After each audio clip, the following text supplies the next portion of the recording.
Batu bata merah memiliki beberapa keunggulan dibandingkan bahan baku dinding lainnya, seperti batako, beton ringan, atau gypsum. Beberapa keunggulan batu bata merah adalah memiliki kekuatan yang tinggi dan daya tahan yang baik terhadap beban struktural. Selain itu, batu bata merah memiliki kemampuan isolasi termal yang baik.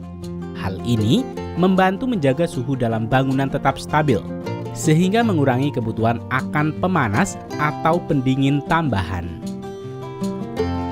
Dan hal yang tidak kalah penting adalah fakta bahwa bata merah terbuat dari bahan-bahan alami seperti tanah liat, pasir, dan air, yang membuatnya lebih ramah lingkungan dibandingkan beberapa bahan bangunan lainnya yang mungkin mengandung bahan kimia atau diproses dengan metode yang tidak ramah lingkungan. Batu bata merah terbuat dari tanah liat yang dicetak dan dibakar pada suhu tinggi, sehingga menghasilkan material yang kuat, tahan lama, dan tahan api. Batu bata merah umumnya digunakan untuk membangun dinding, baik untuk dinding struktural maupun dinding non-struktural. Bata merah sendiri memiliki beberapa jenis, mulai dari batu bata merah biasa, batu bata merah expose atau press, batu bata interlock, dan juga batu bata merah hollow yang memiliki lubang pada bagian tengahnya. Pada video kali ini, Rekayasa Produksi akan mengajak kalian untuk melihat proses pembuatan batu bata merah di pabrik modern.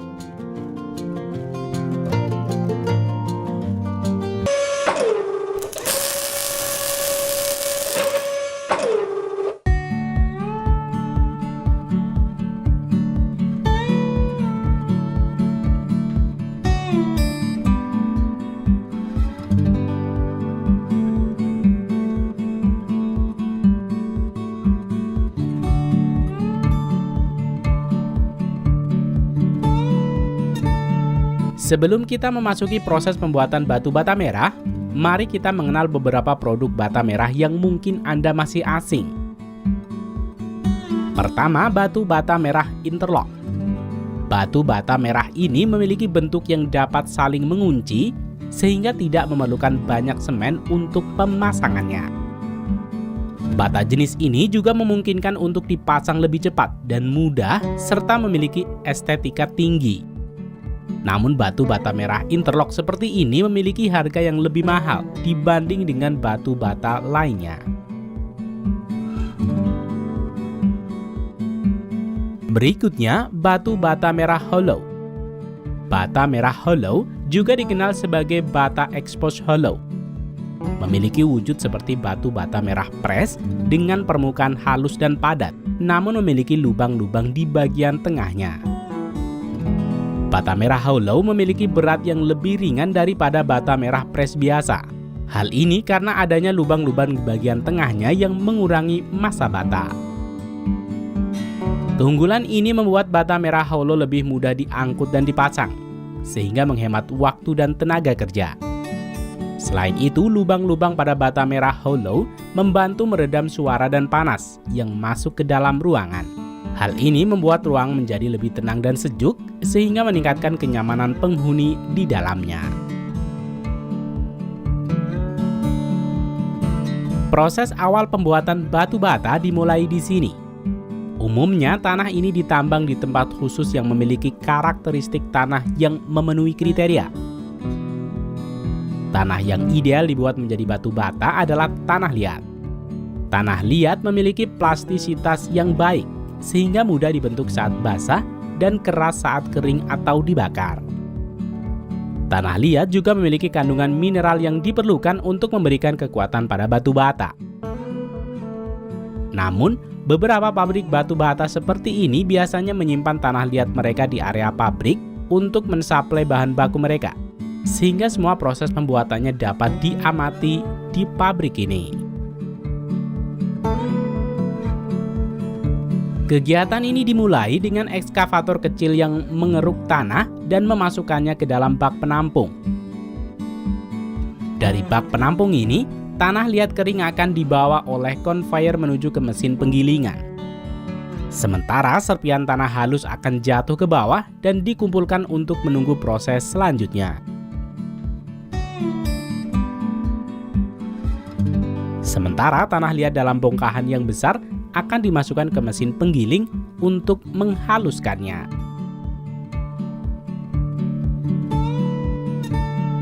Proses berikutnya adalah pembuatan adonan.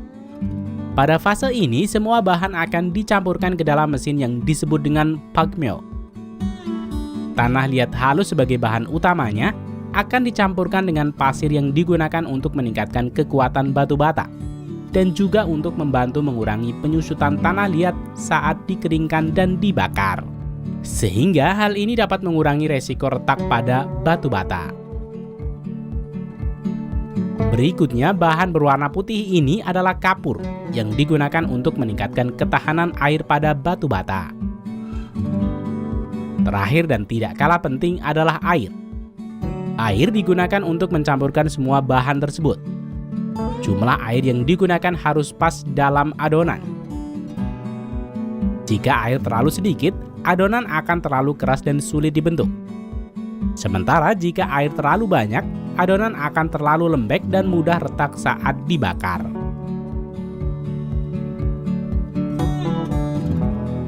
Setelah adonan menjadi homogen dan membentuk seperti pasta, pasta tanah liat ini akan dimasukkan ke mesin extruder. Mesin extruder akan membentuk pasta menjadi bentuk kuboid, bentuk yang umumnya dimiliki oleh batu bata. Satu mesin extruder memiliki beberapa bentuk bukaan yang dapat menghasilkan potongan tanah liat panjang yang disebut dengan slug dengan beberapa bentuk lubang yang berbeda. Selanjutnya, slug tanah liat ini akan dilewatkan melalui roller bertekstur yang memberikan tekstur pada permukaan slug dan memberikan jenis desain tertentu pada permukaan batu bata. Berikutnya, slug ini dilewatkan melalui pemotong raksasa yang bertindak sebagai gilotin dan membagi slug menjadi beberapa batu bata merah dengan ukuran yang diinginkan. Kemudian, batu bata merah ini diambil dengan lengan robot untuk selanjutnya ditumpuk dalam jumlah tertentu. Baru selanjutnya dipindahkan untuk proses pengeringan. Batu bata akan dikeringkan di bawah sinar matahari atau dalam ruang pengeringan. Proses ini bertujuan untuk mengurangi kadar air dalam bata, sehingga tidak mudah retak saat dibakar. Pengeringan alami mungkin membutuhkan waktu yang lebih lama antara 1 hingga 2 minggu. Sementara pengeringan buatan menggunakan oven dengan suhu antara 40 hingga 200 derajat Celcius memakan waktu 1 hingga 3 hari tergantung pada kadar air pada batu bata. Setelah batu bata kering, batu bata ini akan dimasukkan ke kiln atau tungku untuk proses pembakaran. Bata kering disusun dalam tungku pembakaran dengan penataan yang memungkinkan aliran udara yang baik. Bata ini akan dibakar pada suhu tinggi pada 800 hingga 1000 derajat Celcius selama beberapa hari hingga mencapai kekuatan dan kekerasan yang diinginkan. Beberapa kiln biasanya menggunakan bahan bakar gas alam, batu bara, serbuk gergaji, atau gas metana dari tempat pembuangan sampah, atau dapat juga kombinasi dari beberapa bahan bakar tersebut. Setelah pembakaran selesai, bata didinginkan secara perlahan untuk mencegah retakan akibat perubahan suhu yang tiba-tiba. Tahapan terakhirnya adalah dehacking, yang melibatkan pembongkaran batu bata. Pada tahap ini, proses produksi pembuatan batu bata telah selesai. Batu bata merah ini siap untuk diikat dalam jumlah dan satuan tertentu, untuk selanjutnya diantar ke para konsumen untuk memulai proses pembangunan mereka.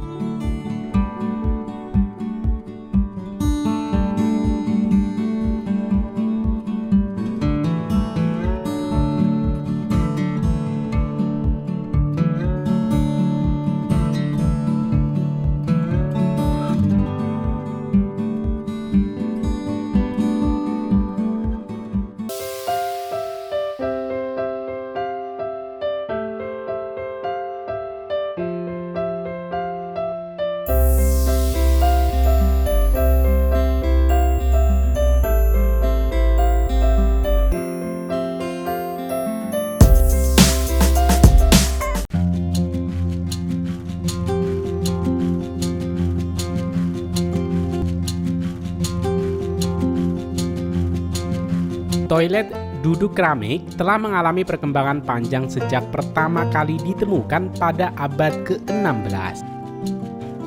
Pada masa itu, inovasi ini dimulai oleh Sir John Harington, penemu asal Inggris yang menciptakan konsep toilet duduk modern dengan tangki pembilas.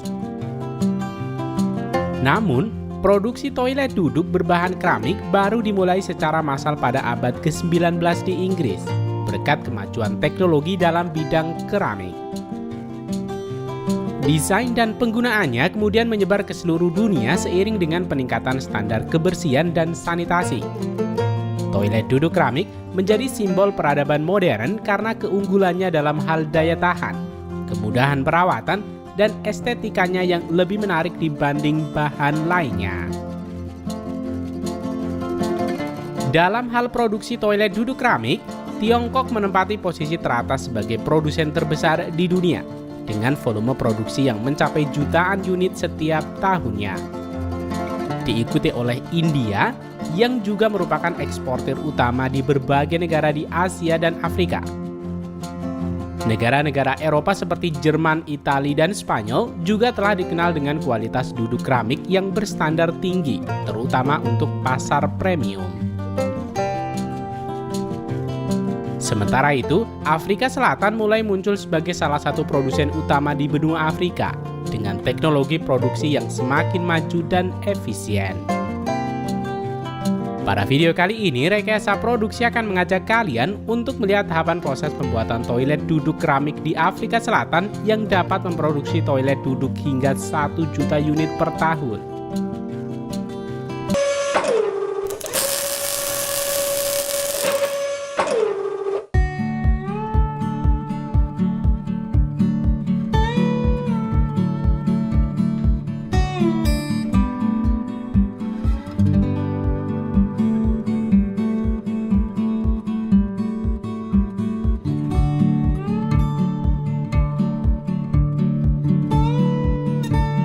Pada proses produksi toilet duduk pada video ini, kebanyakan direkam di pabrik Vitus, Johannesburg, Afrika Selatan, yang memproduksi wastafel keramik dan toilet Vitus Cina. Kata Vitus memiliki arti seperti kaca, yang menggambarkan kekuatan dan kilauan tinggi seperti kaca, yang diberikan oleh enamel Vitus pada porselen dan keramik mereka.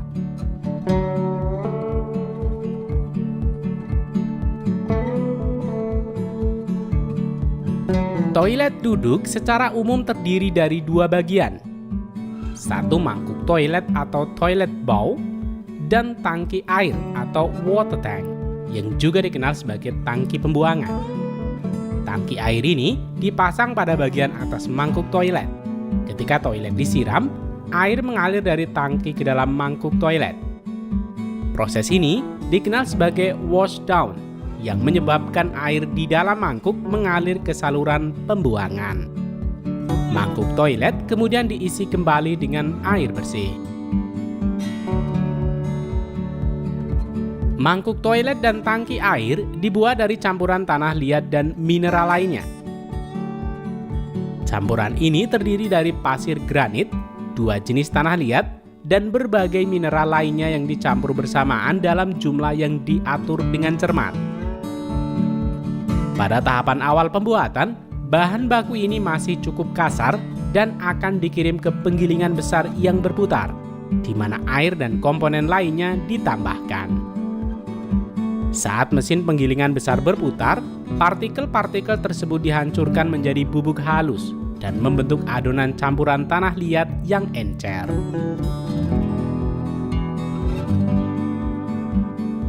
Perlu kalian tahu, bagian pabrik produksi toilet duduk ini dibangun di atas tangki besar yang sangat dalam. Tangki ini menyimpan campuran tanah liat cair yang akan digunakan untuk membuat toilet. Pabrik Vitus ini adalah salah satu pabrik terbesar di dunia dalam jenisnya dan merupakan salah satu yang paling otomatis. Mereka menggunakan teknologi pengecoran bertekanan tinggi yang menghasilkan toilet dengan ukuran dan ketebalan yang konsisten. Untuk memulai proses pencetakan, Bagian-bagian cetakan resin ditutup dan ditahan di tempat dengan tekanan hidrolik saat bagian atas cetakan menyatu dengan sisa cetakan, sehingga sambungan kedap udara tercipta. Cairan keramik yang telah disiapkan sebelumnya dipompa dari tangki penyimpanan. Cairan tersebut kemudian dikirim ke mesin pencetakan melalui serangkaian pipa dan dipompa ke setiap cetakan. Proses pencetakan ini sepenuhnya dikendalikan oleh komputer. Di dalam cetakan, air dipaksa keluar dari tanah liat cair melalui cetakan resin berpori, sehingga menyisakan material padat. Seiring berjalannya proses, lapisan yang terbentuk di permukaan cetakan semakin tebal. Setelah ketebalan dinding yang diperlukan tercapai, kelebihan cairan dikeringkan dan didaur ulang ke tangki penyimpanan. Selanjutnya, udara bertekanan tinggi digunakan untuk mengeringkan air lebih lanjut dari lapisan cetakan dalam fase pengerasan. Dengan pengaturan dan data yang dimiliki komputer, proses pencetakan ini dapat menghasilkan berbagai desain dan ukuran toilet yang diproduksi di pabrik ini. Setelah mesin cetak terbuka, mangkuk toilet bisa terlihat. Pada tahapan ini, mangkuk toilet ini masih lunak dan harus ditangani dengan sangat hati-hati saat dikeluarkan dari cetakan. Setelah mangkuk toilet diambil, cetakan kemudian dicuci dan dibersihkan dalam proses yang sepenuhnya otomatis. Teknologi yang digunakan untuk memproduksi toilet di Afrika Selatan ini termasuk yang paling modern. Penerapan teknologi yang dikombinasikan dengan skill terlatih menghasilkan banyak pekerja Afrika Selatan yang memiliki skill baik dalam bidang manufaktur keramik, sehingga pekerja ini banyak diminati di seluruh dunia. Terdapat 350 orang yang dipekerjakan di pabrik ini, yang memproduksi 2 juta unit setiap tahunnya. Berikutnya, tangki air dan tutupnya dibuat dengan cara yang sangat mirip. Ketika setiap bagian dari mesin pres terbuka, tangki air dan tutupnya bisa terlihat. Dengan tekanan mesin penghisap di dalam mesin akan menahan bagian-bagian tersebut dengan kuat di tempatnya, sehingga saat mesin terbuka, mereka tidak jatuh dari cetakan dan rusak. Dengan menggerakkan lengannya, seorang pekerja akan memutus sinar sensor. Pekerja dapat mematikan mesin hisap sehingga bagian yang dicetak dapat diambil dari cetakan. Baik tangki maupun mangkuk toilet pada proses ini masih cukup lunak karena tanah liatnya masih basah.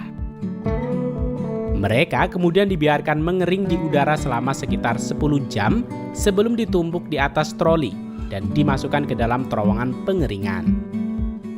Mereka menghabiskan 12 jam di dalam pengeringan, di mana mereka dikeringkan pada suhu 65 derajat Celcius untuk menghilangkan kelembaban dari tanah liat. Mangkuk toilet ini cukup berat, sehingga pabrik menyediakan alat pengangkat pneumatik untuk memungkinkan pekerja memindahkan mangkuk dengan sedikit tenaga. Selanjutnya, seluruh unit dihaluskan menggunakan pet gosok untuk menghilangkan tepian kasar dan menciptakan permukaan yang benar-benar halus. Hal ini dilakukan di stasiun kerja vakum khusus, di mana vakum di bagian atas unit menarik debu dari permukaan kerja. Ketika mangkuk toilet sudah memiliki permukaan halus yang sempurna, pekerja kemudian meniupkan semua debu yang tersisa sehingga tersedot oleh vakum. Tangki toilet dan penutup akan menjalani proses persiapan yang sama. Berikutnya, mangkuk toilet dan tangki sekarang siap untuk melewati tahap lapisan kaca, di mana mereka akan disemprotkan dengan glasir cair yang nantinya akan memberikan permukaan seperti kaca yang sangat keras dan halus. Pelapisan kaca dilakukan dalam 2 tahap.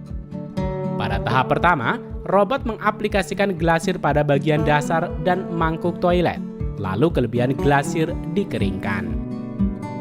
Setelah mangkuk dan dasar dilapisi glasir, toilet dipindahkan ke bagian berikutnya, di mana robot penyemprot menyemprotkan bagian luar unit. Robot penyemprot ini adalah robot yang dapat belajar sendiri. Toilet disemprot secara manual dan robot mempelajari gerakan penyemprot manusia.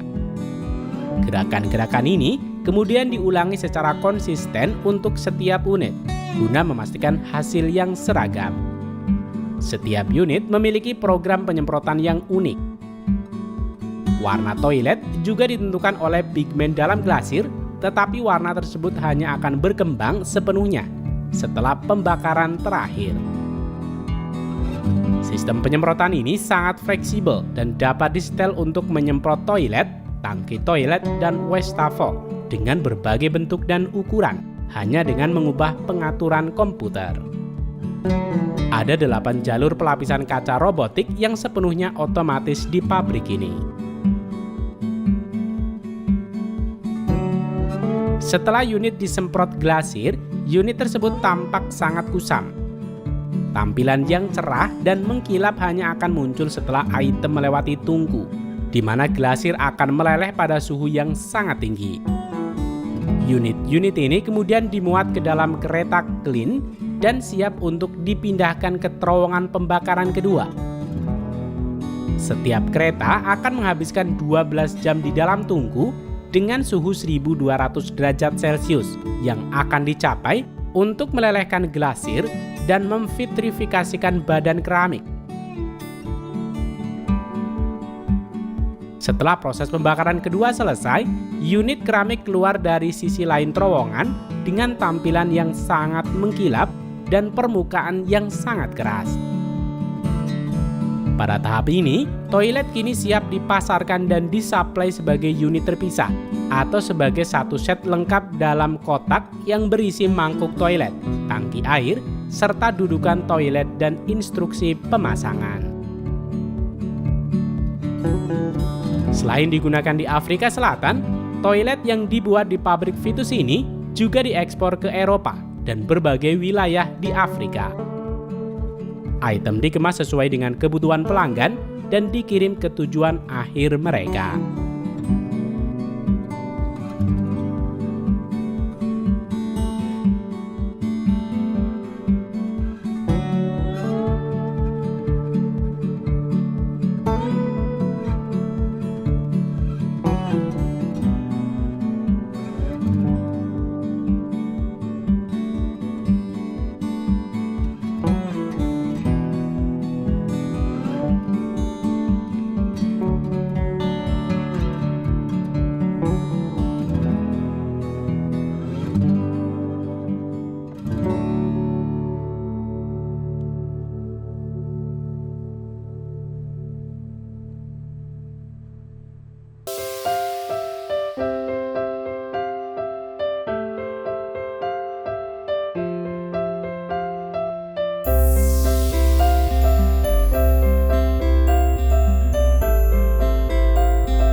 Di balik keindahan hijau transparan yang menenangkan, terdapat warisan budaya yang telah melewati abad demi abad. Keramik Seladon Longquan dikenal dalam bahasa Tiongkok sebagai Tongquan Quenche, merupakan salah satu mahakarya tembikar Tiongkok yang paling dihormati sejak masa dinasti Song.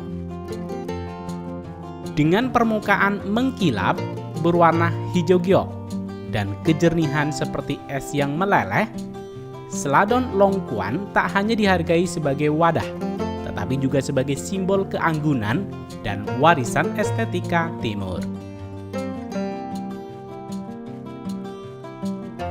Kini, di kawasan selatan Tiongkok, warisan ini terus dilestarikan dalam pabrik-pabrik modern. Namun esensi artistik dan kualitas tinggi tetap dijaga dengan standar presisi tinggi.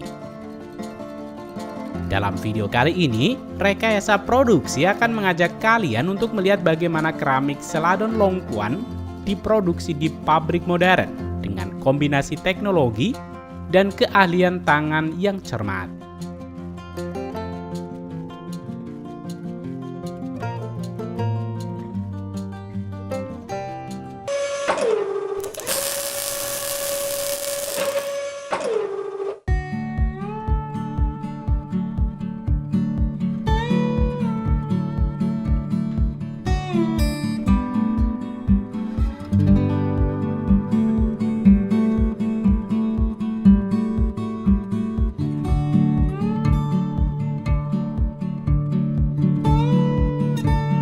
Proses dimulai dari bahan mentah berupa gumpalan tanah liat yang ditambang dari kawasan pegunungan tertentu di Tiongkok.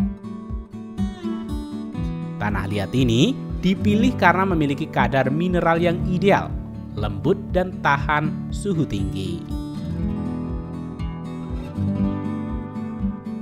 Setibanya di pabrik, tanah liat mentah dihancurkan menggunakan palu mekanik bertenaga listrik hingga menjadi partikel yang lebih halus.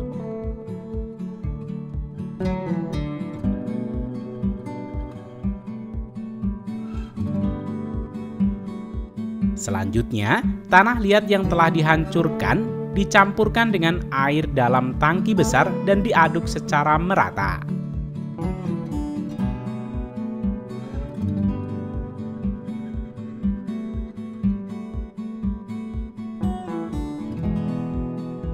Campuran ini kemudian dialirkan ke proses sedimentasi.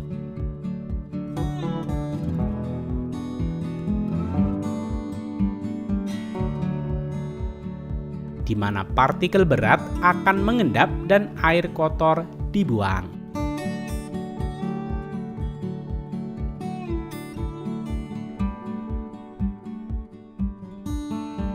Setelah melalui proses pemurnian, adonan tanah liat yang lembut dipres hingga menjadi massa bulat padat yang siap digunakan sebagai bahan pembentuk keramik.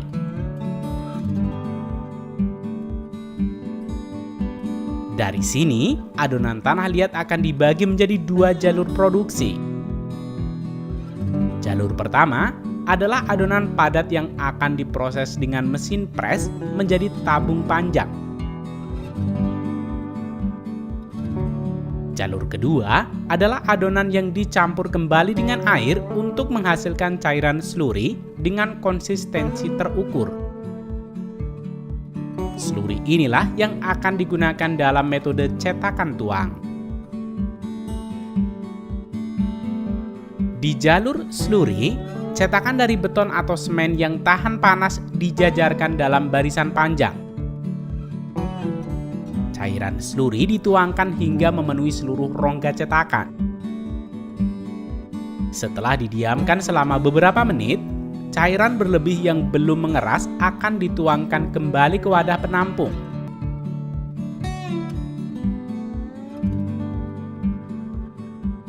Proses ini menghasilkan lapisan keramik setebal beberapa milimeter di dinding cetakan.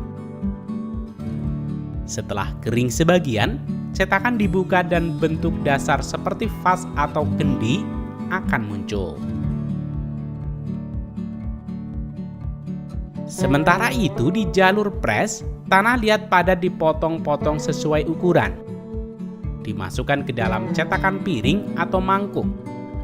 Lalu ditekan menggunakan sistem hidrolik. Setelah beberapa detik, hasilnya dikeluarkan dari cetakan dalam bentuk yang rapi dan proporsional.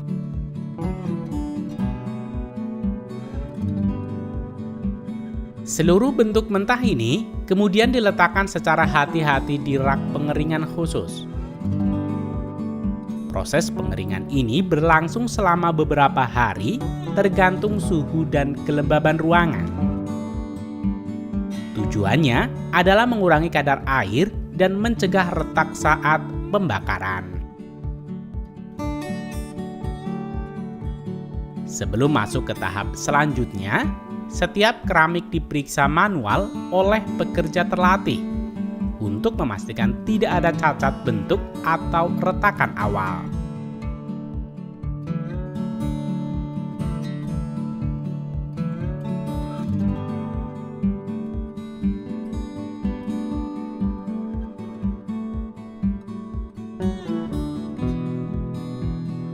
Setelah benar-benar kering, keramik mentah masuk ke tungku gas untuk pembakaran tahap pertama.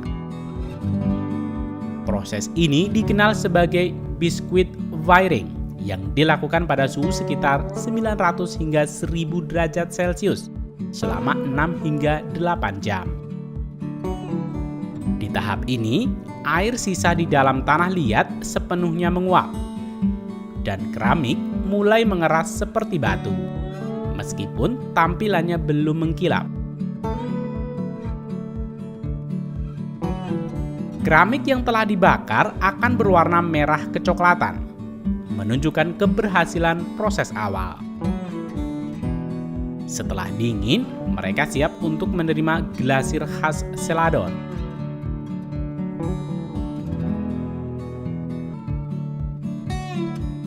Selanjutnya, setiap benda keramik dicelupkan secara perlahan ke dalam larutan glasir hijau yang telah diformulasikan dari batu feldspar, abu kayu, dan oksida besi dalam jumlah rendah. Rahasia keindahan warna hijau Celadon terletak pada komposisi kimia ini serta reaksi reduksi dalam tungku saat pembakaran. Lapisan glasir ini harus merata, tidak terlalu tebal dan tidak terlalu tipis agar menghasilkan efek transparan yang optimal.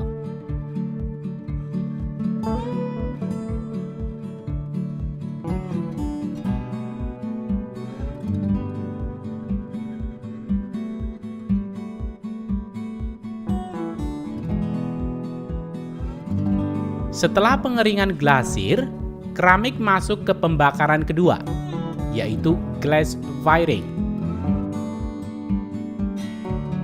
Kali ini, tungku gas dipanaskan hingga suhu sekitar 1250 hingga 1280 derajat Celcius selama 10 hingga 12 jam. Pada suhu ini, glasir meleleh dan menyatu dengan permukaan keramik, membentuk lapisan transparan hijau kebiruan yang sangat khas. Reaksi reduksi dalam tungku menyebabkan perubahan senyawa dari ion besi 3 atau ion feri berubah menjadi ion besi 2 atau ion fero yang memberi warna hijau lembut dan mendalam pada permukaan keramik.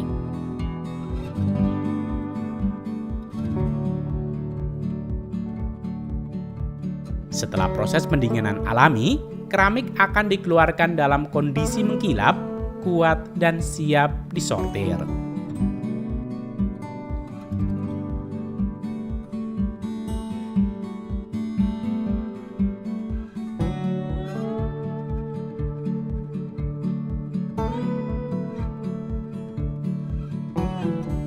Meski dibuat dengan teknologi modern dan efisiensi tinggi, setiap keramik Celadon Longquan masih membawa warisan abadi dari masa lalu. Dari kemurnian bahan baku, ketelitian proses, hingga hasil akhir yang mempesona, semuanya mencerminkan keindahan yang melampaui waktu. Hari ini, keramik Celadon Longquan tak hanya dipakai di rumah tangga Tiongkok, tetapi juga menjadi koleksi berharga di galeri seni, museum, dan pencinta keramik di seluruh dunia. Warisan ini tetap hidup, dan tidak hanya karena sejarahnya, tetapi karena keindahan dan keahliannya yang masih terus diasah dari generasi ke generasi.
Dalam dunia konstruksi modern, bata tetap menjadi elemen penting yang tidak tergantikan.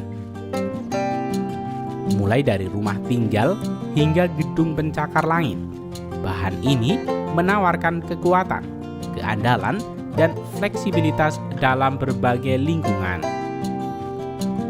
Namun, tidak semua bata diciptakan dengan cara yang sama. Ada banyak jenis batu bata di pasaran, mulai dari bata merah, bata beton, bata ringan, dan juga bata porotherm profile.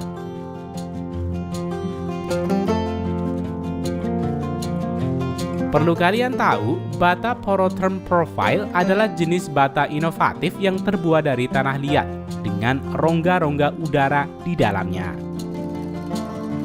Rongga ini berfungsi meningkatkan insulasi termal dan akustik, serta mengurangi berat bata secara keseluruhan. Bata ini dirancang dengan profil khusus yang memungkinkan interlocking atau penguncian antar bata tanpa memerlukan banyak mortar, sehingga mempercepat proses konstruksi. Pada video kali ini, Rekayasa Produksi akan mengajak kalian untuk melihat tahapan proses pembuatan bata porotherm profile di pabrik Elder di Jerman.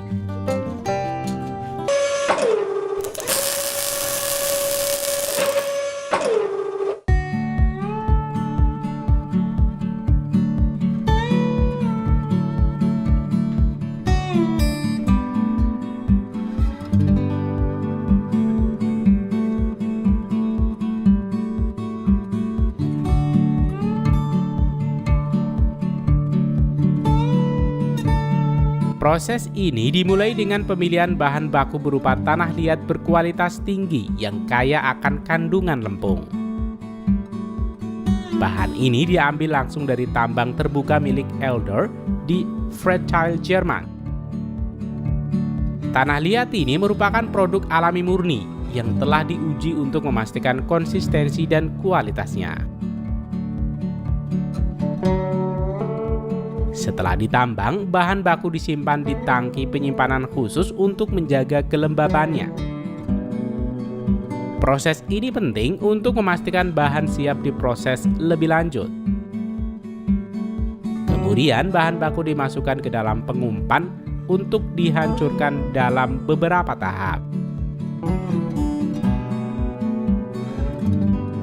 Di sini tanah liat melewati mesin penghancur utama, di mana roda penggiling seberat 20 ton menekan material melalui plat ayakan.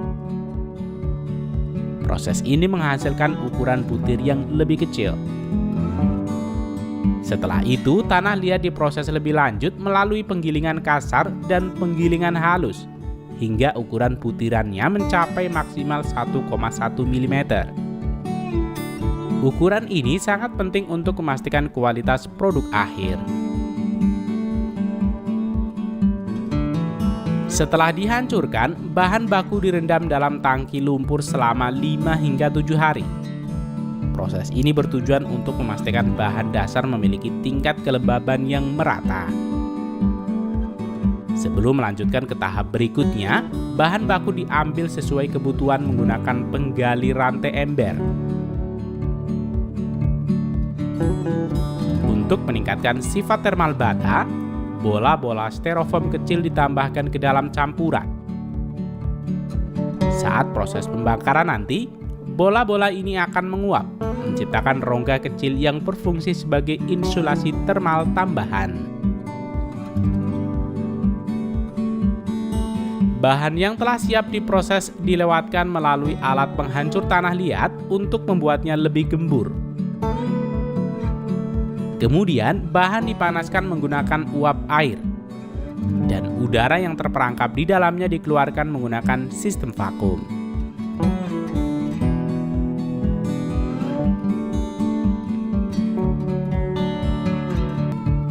Proses ini menghasilkan batang tanah liat panjang yang disebut dengan endless strand.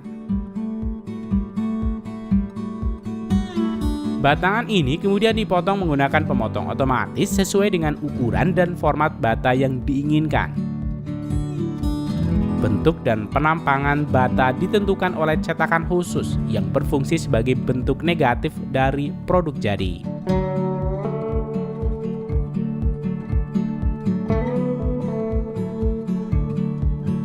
Bata mentah selanjutnya diletakkan pada gerobak pengering dan dikeringkan perlahan pada suhu antara 40 hingga 100 derajat Celcius. Proses ini berlangsung selama 48 jam hingga tingkat kelembaban bata mencapai maksimal 1%. Pengeringan yang konsisten sangat penting untuk mencegah retakan pada produk akhir. Setelah dikeringkan, bata mentah dimasukkan ke dalam oven terowongan sepanjang 170 meter. Pembakar gas yang ditempatkan di sisi dan atas oven memungkinkan kontrol suhu yang presisi. Bata awalnya dipanaskan secara perlahan sebelum akhirnya dibakar pada suhu 900 derajat Celcius. Setelah proses pembakaran selesai, bata didinginkan hingga mencapai suhu sekitar 50 derajat Celcius sebelum keluar dari oven. Proses ini memakan waktu sekitar 30 jam. Udara panas yang dihasilkan selama pendinginan digunakan kembali untuk pengeringan, menjadikan proses ini lebih efisien. Untuk jenis bata porotherm profile yang memerlukan tingkat presisi tinggi, permukaan atas dan bawah bata dihaluskan menggunakan cakram berlian yang berputar hingga 2.500 kali per menit. Proses ini memastikan ketebalan bata tepat hingga milimeter. Sistem laser digunakan untuk memantau ukuran dan mesin secara otomatis menyesuaikan cakram jika terdapat penyimpangan dari ukuran yang diinginkan.